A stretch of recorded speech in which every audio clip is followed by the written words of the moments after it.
there, welcome back guys. In today's video we're going to be going over brim support. That's right, so many different support for this, support for that. 95% of the time you'll probably be using the skirt support. You know, you have to use your judgment and decide when you might use the other supports, but in this video I am going to show you how to use Kira to implement the brim support. Here's a little brim support right here. See that? That's the brim. But without any further ado, let's get started because you want to see how this is done. So come, let's go. Alright, so in this video we're going to be showing you brim support. So you want to click here. Remember, we're using Kira, in case you're wondering what version, about 5.6.0, and we'll just go there, click here, and you'll probably see, well, by default that screen will be like this. So when you click there, you'll have that. Okay, so in this case we're going to click show custom because we want to change some things, and then for build plate, that's actually where you want to be, but for you it'll be blank. You type in again build plate, and then most likely you think it would just be there at the top, but apparently you have to scroll a little bit. See build plate. So by default it's always going to be skirt, and so for here we're going to do brim. Okay, and there's brim. And of course we need to load a project in here, right? So I'm going to open up recent. I'll leave a link to the files used in the description down below. See, I mean, we can't slice it just yet, and then we're going to click on it and just bring it down, because you can follow along with these files or any other files, but the fish is always better because it's a small file and it only takes about 3 minutes to print. But now that we've changed the support, it might take a little bit longer. You know, there's the brim width you can change because it might print big. Brim line count, you know, you decide what's right for you. I'm just showing you how to do the support for your brim, whatever it is that you want to print. Okay, so then we'll slice it, and about 4 minutes. That's not so bad for a brim plate. And then save to disk and call it whatever you want. In this case I'm going to call it brim, so that I know, because I have more than one fish laying around the house. And of course, if there was one on my desktop, just replace it. And yes, and you won't see any of these prompts because this will be your first time doing this. And then that's it for the brim supports. And then if you go back, right, you go here, let's say you want to print something new, you just click here. See where it says right there, reset to defaults. Now if I reset to defaults, and most likely if you go back to recommended, right, when I go to show custom, if I type in, well, brim plate's already there, just scroll down a little bit or scroll up, right, and just sometimes you have to do that, and then we scroll down and we should see it. See, it's back to skirt unless you change it. Okay, so you know, just so remember that you won't have to go back in, hopefully in the perfect world, but always check. You might want to check to make sure, because you know, can you imagine going back to your project and it's going to print something else other than what you have recommended. Okay, all right, so anyway, I hope this video helped you in better understanding how to do this particular support for your video, and let's check it out in the printer.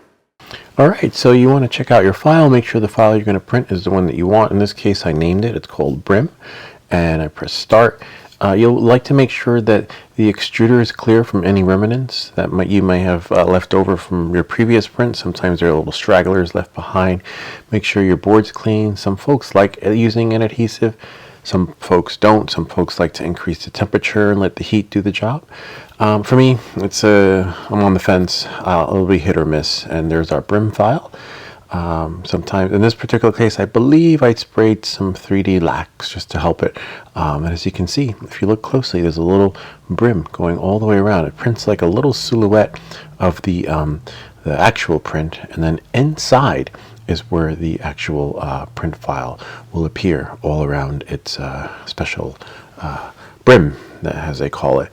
And you know, sometimes you want to check. I always, for the first few minutes of my print, I usually watch the first layer to make sure everything goes well. And if everything goes well, I'll just walk away and be like, oh, okay, set it and forget it. But you always want to make sure the beginning works out well. Sometimes you know, 2 hours into a print or even an hour, sometimes things can become a disaster, but you know, it's hit or miss, and sometimes you want to check your print with the camera. As you can see, everything seems to be flowing well, but after it prints the brim takes a while to print around.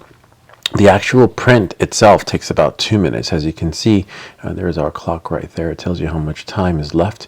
Remember, whenever you add special kinds of support, let's say if your print takes 3 minutes, it's going to take an additional 5, 6, 7, 8, 9, or 10, you know, depending on the structure that is. And because this is a small structure, it doesn't require a lot of time.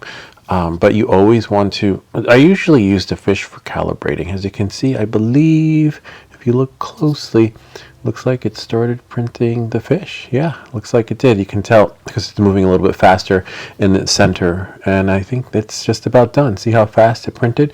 Look at the detail on that. I'm always fascinated, like, how the hell does this printer manage to print all this detail? Look, it's like a fish that was eaten by Garfield. And look at that. See, the brim is nice, but you don't want to touch the brim as of yet. I think that the mistake I did in this video was I tried to scrape the brim off, but this is good to know because it was a nice experiment because I had never printed the brim before.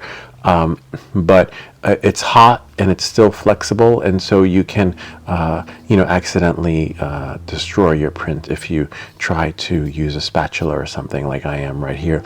And honestly, as long as I've been printing, this is probably, see it, and it's still a little bit raw. It needs to settle in. I have not used the spatula in forever. I usually wait about 10 to 15 minutes. So you'll just flip it over like it's sunny side, easy side up. I usually flick my prints off the board with between 15 and 20 minutes. When you wait, you could blow on it and flick it with a finger, and your print will just pop off. You see a lot of folks having difficulty in the forums expressing how hard it is to get their print off, and it will be hard if you don't wait. If you get it while it's hot, you're gonna have that kind of trouble. Look at this. It's not bad. It's good. You know, you'll have to you know, use two hands to get it out of its little, you know, brim, but it worked out pretty good. It's not bad, but you have to decide what you want to use a brim for. And as you can see, you know, you always want to clear your board when you're done. And that's pretty much it. That's the brim support. It's not bad. It kind of locks everything in, as you saw, like so it doesn't move. So if it's a bigger piece that requires, you know, doesn't require being on the other kinds of supports that you'll see in these videos, then, you know, go with this one. As you can see, it's like sort of like mummifies it, keeps it locked in. And again, because the board's moving back and forth, and sometimes certain pieces, like you know, like this, even this, like I had mentioned before, or maybe the rabbit, see, and it only does it where it's needed, whereas there are other supports that go all the way around and they're a pain to get off. But again, you have to decide when to use any of the other supports. But I have all the other supports covered in the other videos. You know, feel free, there'll be a link to them in the description below, and you decide which support is right for you. Anyway, I hope this video helped you. If you have any questions or comments, feel free to leave them down below, or ideas for other videos.